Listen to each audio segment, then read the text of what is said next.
আসসালামু আলাইকুম। আমি আজকে দেখাবো এই টিক চিহ্নটা কীভাবে বসাবেন সেটা। তো ব্র্যাকেট দিয়ে তারপরে আমরা আমি কিবোর্ড থেকে কন্ট্রোল চেপে 6 চাপ দিয়া তারপরে এটা আনছি। সেটা কীভাবে করলাম সেটা আমি একটু দেখাই।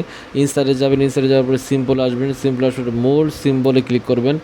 এরপর আপনি এই যে দেখেন আমার এখানে অটো কারেক্ট দিতে পারেন, বা আপনি যে এখানে শর্টকাট কি এখানে দেখেন যে কন্ট্রোল নিউমেরিক অপশন, মানে কিবোর্ডের থেকে একবারে যে নিউমেরিক অপশনটা আসছে, মানে আপনার ওই সাইড থেকে আমি শিখ দিছি। আর আমার এই যে এখানে ভিডিওগুলো যেগুলো আছে ইসরাফিল প্রিন্ট, এখানের ভিডিওর মধ্যে আমার একটা ভিডিও তৈরি করা আছে কীভাবে সিম্বল ব্যবহার করা হয়, এই ভিডিওটা। হ্যাঁ, আপনারা চাইলে এই ভিডিওটা দেখে কিভাবে কিবোর্ড থেকে কন্ট্রোল চেপে সংখ্যা বা অক্ষর বা বর্ণ যেটা বলেন না কেন বা সিম্বল ব্যবহার করে এই শর্টকাট কিয়ের ব্যবহারটা করবেন, সেটা এখানে আমার পূর্ণাঙ্গ ভিডিওটা দেওয়া আছে। সেই ভিডিওটা নিয়ে আমি আর কোনো কথা বলতে চাই না, আপনারা চাইলে এই ভিডিওটা দেখে নিতে পারেন। আর নিউমেরিক অংশটা হলো কিবোর্ডের আপনি যখন বসবেন কিবোর্ডের সামনে, তখন আপনার হাতের ডান সাইডের যে বাটনগুলো আছে 1 2 3 4 সিরিয়াল করা যেগুলো আছে, এগুলো বলা হয় নিউমেরিক অংশ। হ্যাঁ, নিউমেরিক অংশ। আর উপরে আপনি দেখবেন যে একটা বাতি জ্বলে নাম NUM, নুম, NUM, নুম। এই বাতিটা যদি না জ্বলে তাহলে আপনার বুঝতে হবে এই অংশটা কাজ করবেন। আচ্ছা, যাই হোক, আপনি এই ভিডিওটা দেখার সময় এটা একটু আমি যেভাবে দেখাইলাম এই সেটিংয়ে ক্লিক করার পরে রেজলিউশনটা বাড়াই নেবেন, তাতে লেখাটা ক্লিয়ার করবো। আর আপনি এখানে মোর অপশনে ক্লিক করলে বিস্তারিত দেখতে পারবেন যে কীভাবে বর্ণনা কীভাবে কাজ করতে হবে, সেটা আমি এখানে সুন্দরভাবে উল্লেখ করে দিচ্ছি। আচ্ছা, যাই হোক, এটা ক্যান্সেল দিলাম, এটা ব্র্যাকেট দিলাম, চিহ্ন, টিক চিহ্ন। আমার চিহ্ন বানাতে মানে হসন্ত এটা দিলে চলে যেতেছে। তো এটা কিন্তু আমার বাংলা সফটওয়্যারের সমস্যার কারণে এটা হচ্ছে। আমি এটার জন্য ওই শর্টকাট কী ব্যবহার করছি সেটা আমি দেখা যাচ্ছি, যেহেতু আমার সমস্যা কিবোর্ডে, যার কারণে আমার এটা করতে হয়েছে। হ্যাঁ, এটা কীভাবে করলাম সেটা ইনসাইডে চলে এসে সিম্বলে মোড সিম্বলে এই যেটা, এটা আমি ক্লিক করছি, শর্টকাট কি এই যে এটা দিয়ে আমি এটা কন্ট্রোল দিয়ে আমি এটা করে নিয়ে রাখছি। তো যাই হোক, আপনারা যদি আপনাদের সমস্যা সেটা আপনি করে নেবেন। তো আমার আজকে মূল উদ্দেশ্য হলো টিক চিহ্নটা আমি কিভাবে আমার প্রশ্নের উপরে বসাবো। হ্যাঁ, প্রশ্ন করছি, প্রশ্নের উত্তরে আমি কীভাবে বসাবো সেটা আমি আপনাদের দেখাবো, এটার মূল উদ্দেশ্য। আর এই যে নাম্বারিংটা যেটা করতেছি সেটা আমার আগের ভিডিওতে দেখানো হয়ে গেছে, কীভাবে নাম্বারিং ব্যবহার করবেন সেটা নিয়ে আমি আর বিস্তারিত বললাম না। তো এখানে লেখা আছে ফেরেশতাদের মধ্যে প্রধান ফেরেশতা কয়জন। আমি অপশন লিখছি 2/3, 2 স্পেস দিয়ে তারপরে দিচ্ছি, হ্যাঁ অবলিক দিচ্ছি, আবার স্পেস দিয়ে 3 দিচ্ছি, আবার স্পেস দিয়ে অবলিক দিচ্ছে, আবার স্পেস দিয়ে 4 দিচ্ছি। তা আমাদের এখানে 4, উত্তর 4। তো 4 আমি এখানে সামনে রেখে কন্ট্রোল 6 দিলাম, আমাদের এই টিক চিহ্ন চলে আসলো না, এরকম হবে না। আবার ওখানে উপরে ক্লিক করলাম, এরকম হবে না। আমাদের এটা করতে হবে 4-এর উপরে, কাস্টমারে আমাদের দেখা দিচ্ছে 4-এর উপরে এই টিক চিহ্ন বসাতে হবে। সেটা কীভাবে করলাম, আমরা কিন্তু ইনসার্ট মেনুতে যাওয়ার পরে এই টেক্সটটা আনলাম, বক্সটা আনলাম, আনার পরে এই কীভাবে বক্সের ব্যবহার করতে হয় সেটা আমার ভিডিওতে দেওয়া আছে, আপনারা চেক করে নেবেন। হ্যাঁ, আমি এটা নিয়ে আলোচনা করলাম না। এখানে দেখেন আমি ফন্ট সাইজটা দেখতেছি 21, তো আমি এখানে সিলেক্ট করার পরে আমি ফন্ট সাইজটা দেবো 21, হ্যাঁ দিলাম, 20 দিলাম। কন্ট্রোল ব্র্যাকেট দিয়ে আমরা ফন্ট সাইজটা বড় করার নিয়মও আমার ভিডিওতে দেওয়া আছে, আপনারা দেখে নেবেন। আমি এটা সাইজ করার পরে আমি টেক্সট বক্সে চলে গেলাম, নো আউটলাইন ক্লিক করলাম, শার্পস আউটলাইনে আসার পরে, হ্যাঁ শার্পস আউটলাইনে আসার পরে আমি আবার দেখাতে সেখানে লাইনে ক্লিক করলাম। লাইনে ক্লিক করার পরে টেক্সট বক্স চলে আসবে, হ্যাঁ টেক্সট বক্স টুল চলে আসবে। তাই আমি আবার শার্প ফিল্ডে যাওয়ার পরে পিসের যে ব্যাকগ্রাউন্ড কালারটা থাকে বক্সের, ওই কালারটা আমি দূর করে দিলাম।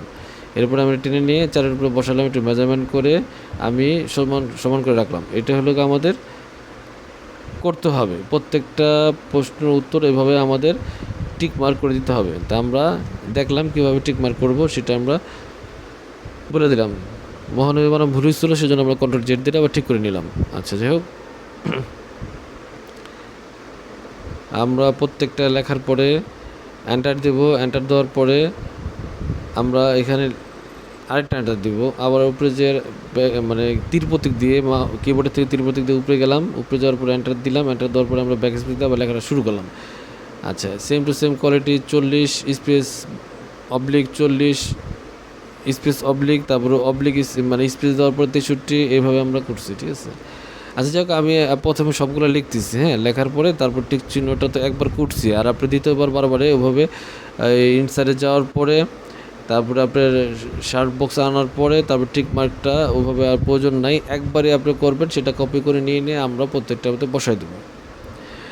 আর আপনার শার্ট বক্সের কীভাবে কাজগুলো করতে হয় সেই কাজগুলোর ভিডিও আমার চ্যানেলে আছে, আপনারা চাইলে ওখান থেকে আমার এই শার্ট বক্সের ব্যবহার নিয়মটা কীভাবে করবেন সেটা বুঝতে পারবেন। আমি ওই যেটা একবার দেখাইছি সেটা নিয়ে আর আলোচনা করতে চাই না, যাদের প্রয়োজন তারা দেখে নেবেন, আর যারা পারেন তো তারা পারেনি।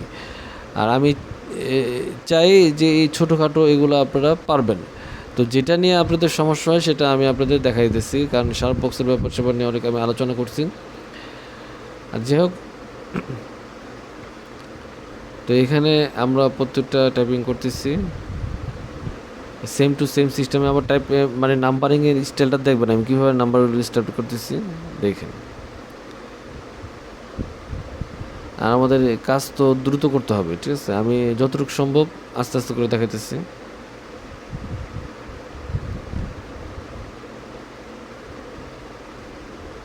আবার এন্টার, এখানে তীর প্রতীক উপরে এসে আমরা এখানে ক্লিক করে ব্যাক স্পেস দিলাম, এরপরে কিন্তু আমরা আবার লেখা শুরু করলাম, স্পেস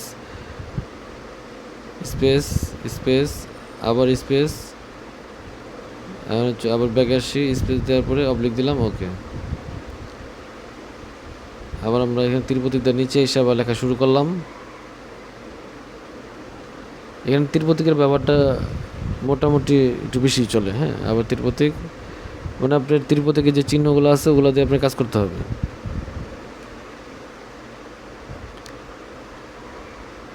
আবার এখন আমাদের কাজ শেষ, আমরা এটা একটু সিলেক্ট করার পরে আমরা একটু আন্ডারলাইনটা বাড়াই নেব, হ্যাঁ, 1.5 দিলাম।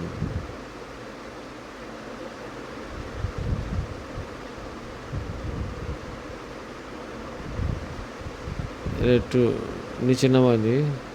এবার কন্ট্রোল চেপে তারপর আমি এটা ক্লিক করে আনলাম, কন্ট্রোল চেপে মাউসের লেফট সাইড, হ্যাঁ, তারপরে আবার কন্ট্রোল চেপে মাউসের লেফট সাইড, এবার ছেড়ে দিলাম।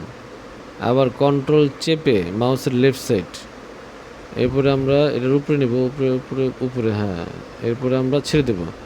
আবার এরকম সেম টু সেম, আবার কন্ট্রোল চেপে মাউসের লেফট সাইড, এরপরে আমরা ছেড়ে দেব, হ্যাঁ, কন্ট্রোল চেপে মাউসের লেফট সাইড, এরপরে আমরা ছেড়ে দিলাম।